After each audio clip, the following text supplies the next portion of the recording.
पुस्तकस्था तु या विद्या परहस्तगतं धनं कार्यकाले समुत्पन्ने न सा विद्या न तद्धनम।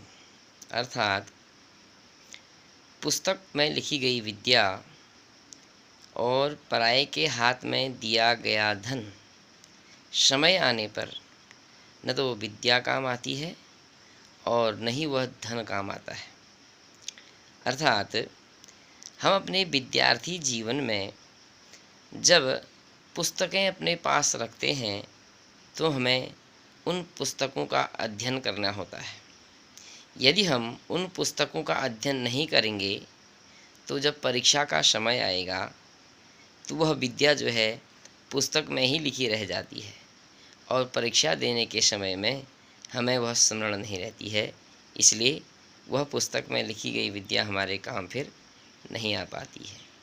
और हम अपने जीवन में धन को कमाते हैं और धन कमा करके यदि हम उस धन को खर्च कर दें या हम उस धन को किसी अन्य के पास रख दें तो जब संकट का समय आता है तो वह धन अपने पास नहीं होता है, तो फिर वह दूसरे के हाथ में दिया गया जो धन होता है समय आने पर हमारे काम नहीं आता है। जब हमें आवश्यकता होती है, हमने वह धन किसी और को दिया है और जिस समय हमें उस धन की आवश्यकता है वह धन जिसे हमने दिया है हमारे निकट नहीं है, तो हमारे पास फिर धन की कमी पड़ जाती है, जिससे वह धन हमारे काम नहीं आता है।